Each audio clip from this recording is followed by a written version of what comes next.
Any ambitious officer during the war with Napoleon would long to be in the European theater. Brock was ambitious, and it was with some hesitancy that he took up his duties in Upper Canada in 1802. However, when permission to leave for Europe finally came in early 1812, Brock declined the offer, seeing it as his duty to defend Canada in the pending war against the United States. As Upper Canada's administrator during the decade of his service, Brock made a series of changes designed to help Canada in the event of war.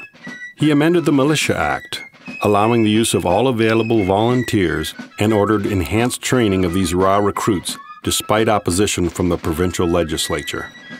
He also continued to strengthen and reinforce defenses throughout the region. Brock also began seeking out First Nations leaders, such as the Shawnee Chief Tecumseh, to see if they would ally with him against the Americans in the event of war.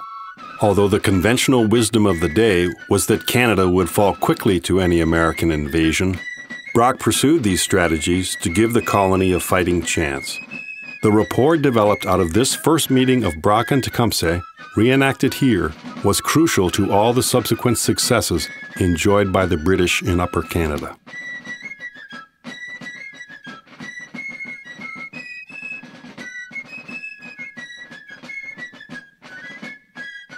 Citizens of Upper Canada, my friends, my brothers, it is good to see you here in the western half of this glorious province, and I don't come here today to pass on gloom or doom, or to talk about the terrible things that have happened just recently in this area.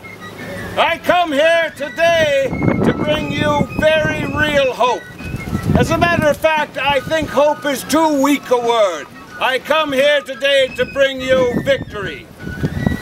Very shortly, as you know, amongst you, there are members of the 41st Regiment, good tried and true veterans who have fought the wars against Napoleon in Europe, and they are ready to take on any musket-toting civilians from the south, I assure you. And our provincial militia also stands ready to defend their homes and their fields and their businesses.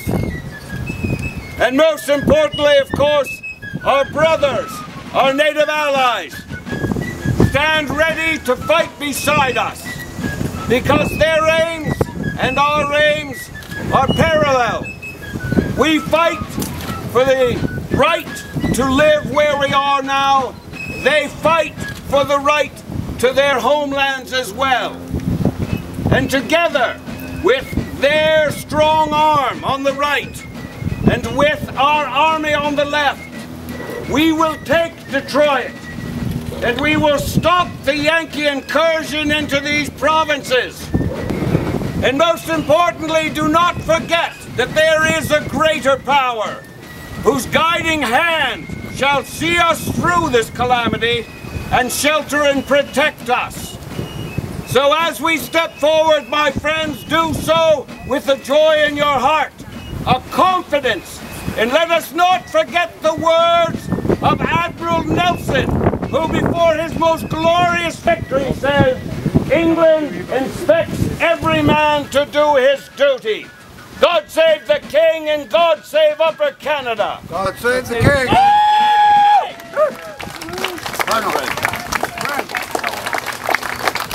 Your correspondent office is joy to finally meet you.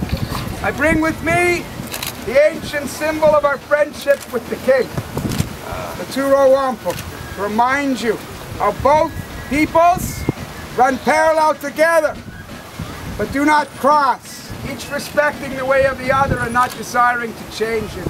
The three right rows speak of unity, peace, and understanding between our two peoples. As a reminder. My brother, I accept this on behalf of His Majesty King George, the father of us all, who looks after all of his children.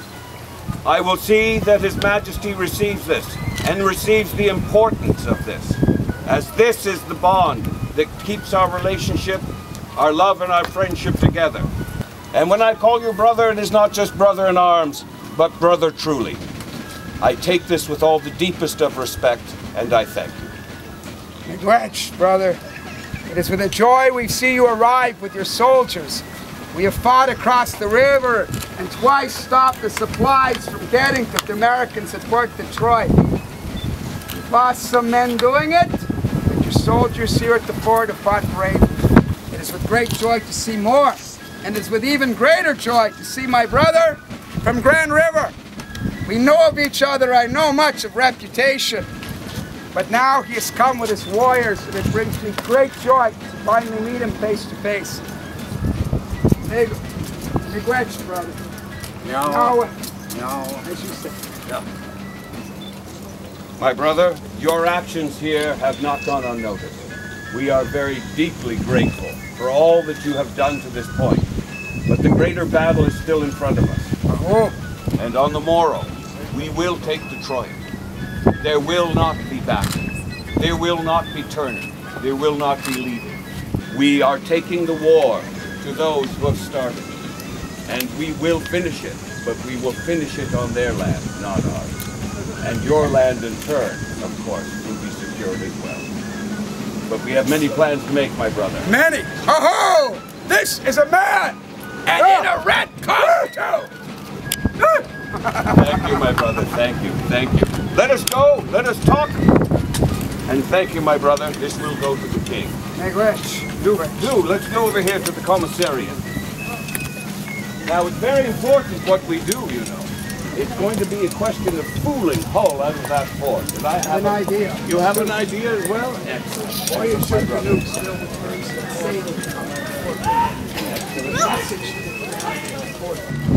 3 cheers for General Brock! Hip hip! Huzzah! Hip hip! Huzzah! Hip hip! Huzzah!